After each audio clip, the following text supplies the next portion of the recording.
versículos 6, 7, 8 e 9 diz assim: porque assim diz o Senhor dos Exércitos. Quem está falando? Senhor. Ainda uma vez, daqui um pouco, farei tremer os céus e a terra, o mar e a terra seca, e farei tremer todas as nações, e virá o desejado de todas as nações.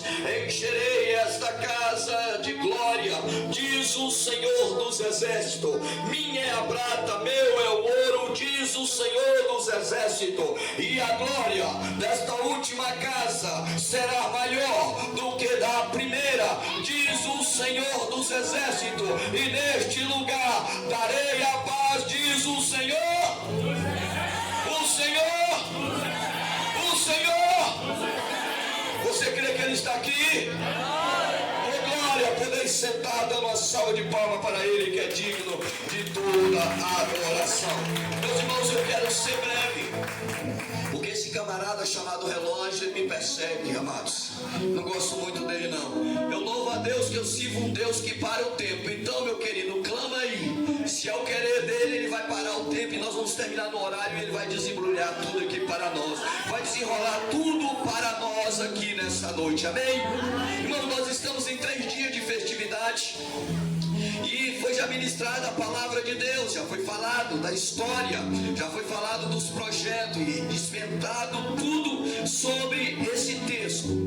Mas Deus nos deu uma revelação muito séria e muito profunda. Eu quero continuar, eu queria relembrar, amada igreja, esse texto do profeta Ageu. Ele veio num cenário muito difícil, aonde para entrar nessa história eu tenho que voltar lá de Abraão, aonde Deus faz, pastores, uma promessa. Seria uma grande nação, seria passar pelo cativeiro. E quando Deus fala, Deus garante. Os dias vão se passando, se cumpre então a vontade de Deus. Mas a nação judaica olhava para as nações vizinhas e vieram então pedindo um rei. E a Bíblia diz que então Deus permite, e assim ele concedido o primeiro rei, chamado rei Saul. Saul começa bem e termina mal. Presta bastante atenção. O melhor é o fim do que o começo. Saul ele começou muito bem, mas terminou afastado da presença de Deus. E nós não estamos aqui para falar de Saul, nós estamos aqui para falar do que Deus tem para mim e para você aqui nessa noite. Mas eu tenho que comentar porque ele faz parte do contexto histórico da palavra de Deus. A Bíblia diz que então este homem, ele afasta de Deus, e Deus levanta um outro no seu lugar, o menor da casa. Quem? Atenção, é quando o homem na terra ele tem intimidade com Deus e ele tem ousadia com Deus. E a Bíblia diz que Davi, olhando para aquele ato, ele diz: eu vou dar uma casa para Deus. Ele deseja no teu coração construir um templo, construir uma igreja. A Bíblia diz que então Deus não permite ele construir. A Bíblia diz que Deus fala através do profeta dizendo: meu servo, o teu reinado derramou muito sangue. Você não vai construir um templo para a minha adoração. Mas a Bíblia diz que ele era tão insistente que ele insiste a Deus pedindo para construir um templo. E Deus ouve a oração de Davi. E quando Deus ouve a oração de Davi, a Bíblia diz, meus queridos irmãos, que Deus falando diz: olha, você não vai edificar um templo, mas eu vou te dar um que vai te substituir, e esse sairá das tuas entranhas. Esse irá sim construir um templo, e eu vou habitar dentro dele. Chega um tempo, passa o tempo de Davi, vem o tempo do rei Salomão. Salomão tem um reinado de paz. Por quê? Porque o seu pai derramou muito sangue matando os seus inimigos, deixando tudo pronto. Estava tudo vazio no tempo de Salomão. A Bíblia diz que a glória daquele tempo foi tão notória que no dia da consagração, o que é consagração? É quando você apresenta ao Criador e ele recebe o que você está apresentando. Quando nós olhamos e vemos, a Bíblia diz que a glória foi tanta que quando Deus ele desce pela sua glória, e para quem não sabe, glória significa beleza, significa presença, significa virtude, significa poder, significa transformação, significa sobrenatural. Ou seja, o homem natural nunca ele consegue entender a glória de Deus, mas ele vive a glória de Deus. Você pode dar glória a Deus por isso? Oh glória! A Bíblia diz, meus queridos queridos irmãos, que quando esse templo foi consagrado, o fogo desce, a glória de Deus, a fumaça invade todo o templo. E aonde há fumaça, tem que ter fogo. E a presença era tão forte que até os representantes de Deus na terra, que eram os sacerdotes, o sumo sacerdote, não pôde entrar na presença de Deus. A glória é tanto que eles simplesmente só dobraram o joelho e adoraram de tanta glória. Até aí o cenário é de dar glória. Até aí o cenário é muito bonito. Mas de repente algo acontece, meus queridos irmãos. O povo começa a se afastar da presença de Deus. Tinha um templo, tinha um rito religioso, tinha tudo para dar certo, mas começou a afastar da verdadeira adoração ao Criador. E Deus não divide a sua glória com ninguém. E Deus então permite os adversários se levantar. Aí vem os sírios, aí vem os babilônicos, caldeus, e começa a destruir e colocar fogo no todo o templo. Aquele templo estava sendo agora incendiado, estava sendo destruído. O povo que outrora adorava a Deus, agora olhava para o lugar de adoração e via só destruição. A Bíblia diz, meus queridos irmãos, que Deus levanta um homem, e Deus faz questão de chamar o meu ungido.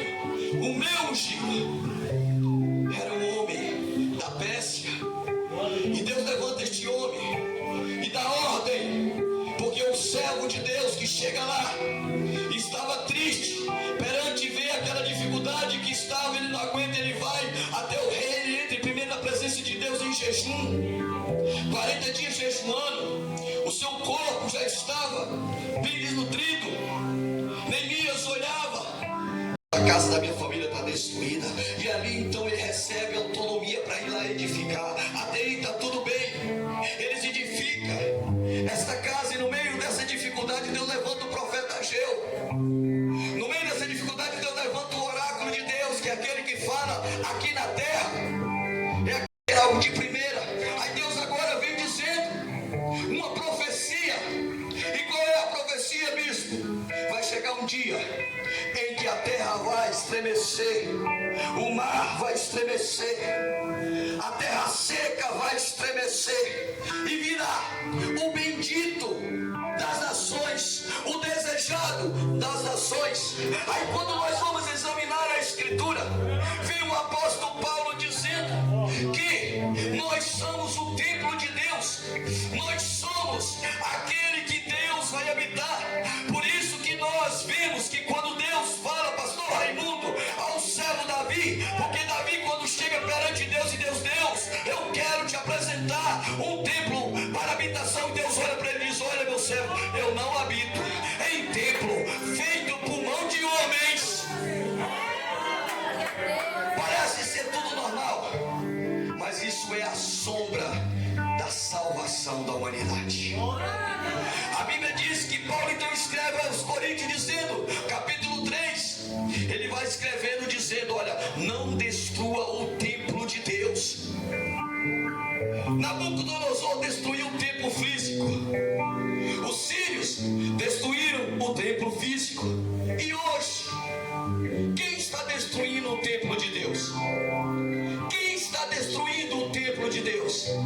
O pecado, a mentira, a inveja, a prostituição, a bebedice, a fornicação, tudo que afasta o homem da realidade e presença de Deus. E eu quero convidar você a entrar dentro da vontade de Deus nesta noite. Aí vem Deus dizendo: a glória da última casa.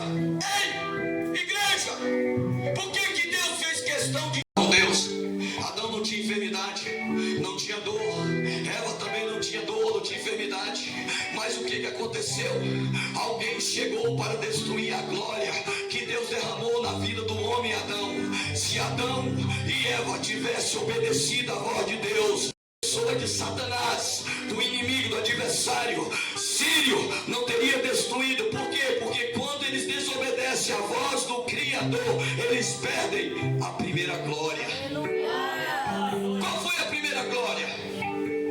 Se tivéssemos ficado na primeira glória, nós seríamos todos perfeitos, pastores.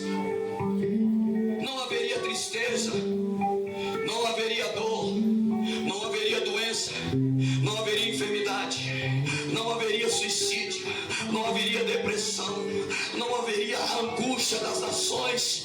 Mas o homem pecou. Mas a Bíblia faz questão de dizer que Deus, ele desce na terra na pessoa bendita de Jesus para se manifestar a maior glória do homem. Por isso que Deus está dizendo: as nações irão desejar o grande dia. Esse dia, o dia em que ele aparecer. Ele quem? O Salvador de Israel, o Salvador da humanidade. Aí agora ele vem dizendo: a glória dessa última casa será maior. E eu te pergunto, qual foi o sinal que Deus deu quando ele derramou na primeira glória? Fogo, fumaça, prostrado perante o Criador. Aí vem Jesus e diz: olha, eu vou para o Pai. João 14. Não se turbe o vosso coração. Credes em Deus, credes também em mim. Na casa de meu Pai há muitas moradas. Se não fosse assim, eu não vos teria dito: vou preparar um lugar. E se eu vou preparar um lugar, virei outra vez para vos levar, para que aonde eu estejais, estejais vós também. Mas olha, não fique triste, igreja. Não se turbe o vosso coração. Eu vou enviar o meu Espírito Santo, o Consolador.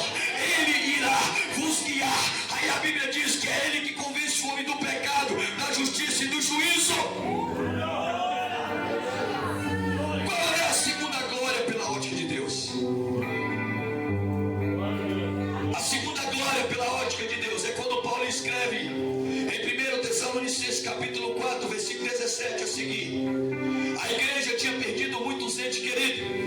Quem aqui já foi no cemitério? Quando você chega no cemitério, ali não importa quem tem dinheiro, quem não tem. Ali não tem quem é grande, quem é pequeno. Ali não tem idade. Ali tem uma realidade, que seja um homem bonito ou feio, rico ou pobre, independente da sua raça, da sua religião, ele se depara com essa realidade. Aí Paulo chega e apresenta o plano de Deus, que é a segunda glória, da segunda casa. E qual é, bispo? Ele diz à igreja que estava triste. E quem já perdeu um ente querido sabe do que eu estou falando. Igreja, não chore por esses que morreram, porque esses que morreram, pastores, irão receber primeiro um novo corpo. E aqueles que estiverem vivos nesse grande dia irão encontrar com ele nos ares. Esse é o glória. Esta é a segunda casa. Esta é a glória. E sabe quem vem restituir essa casa? Jesus Cristo. Quando Jesus foi na cruz do Calvário, Jesus veio trazer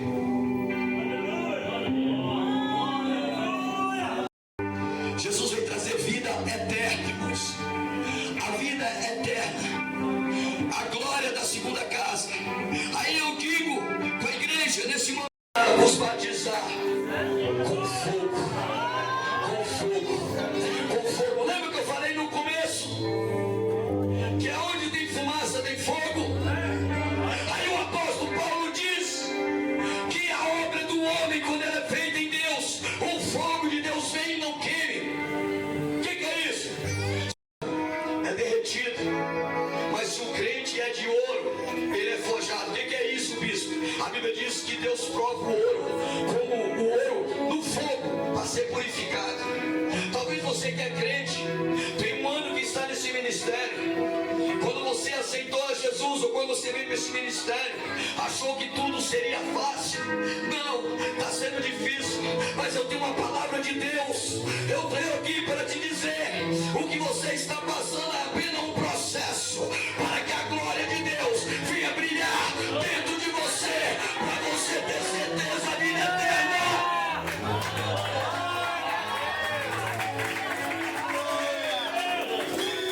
Porque Deus não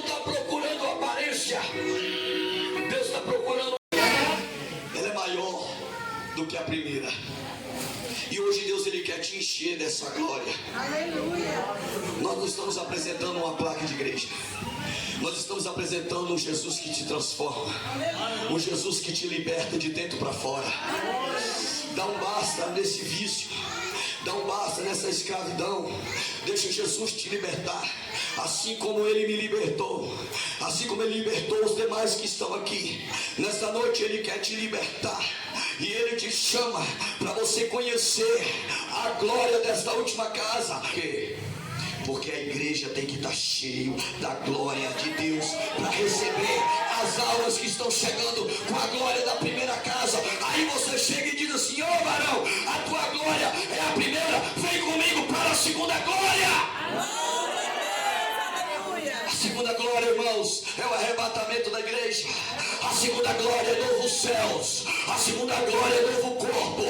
Ei, lá você vai andar em rua de ouro. Lá não haverá choro, não haverá tristeza, não haverá angústia. Bispo, eu não acredito. Eu te entendo, eu também não acreditava.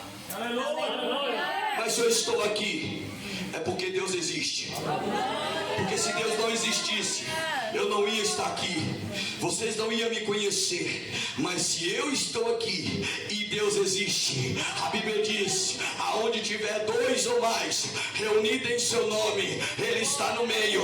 Começa a contar aí. Se você crê na Bíblia, na palavra de Deus, eu estou contando mais de um, mais de dois, mais de três, mais de quatro, mais de cinco. Então quer dizer, bispo, que Jesus está aqui? Sim. E se Jesus está aqui, o que acontece? O milagre está na mão dele. Então, crente, neste momento, deixa Ele te encher, e a glória desta última casa, oh glória, vai brilhar. Você quer receber essa glória? Você quer receber essa glória?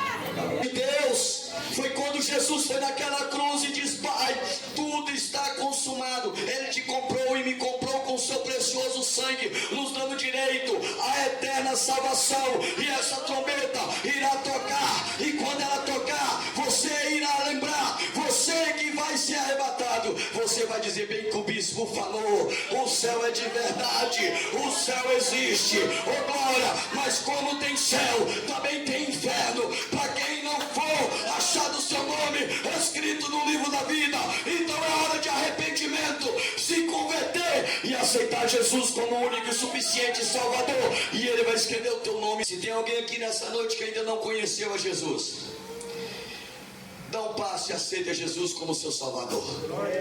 Tem alguém aqui nessa noite que quer fazer um compromisso com Cristo? Tem alguém aqui que quer aceitar a Jesus? Bispo, mas o que é isso, aceitar a Jesus? Aceitar Jesus é quando você reconhece que só através dele você vai ter a vida eterna. Qual será o benefício? Você receberá a verdadeira paz, a paz que o mundo não pode receber. Você será cheio dele, cheio do poder, cheio da glória. Você entenderá todo o projeto de Deus. Por isso que nós estamos aqui hoje, por isso que nós estamos hoje adorando. Porque um tem salmo, outro tem louvor, e tudo reúne para quê? Para glorificar aquele que nos deu a glória da segunda casa. A glória desta última casa, ela é maior do que a primeira, é maior do que a primeira, é maior do que a primeira.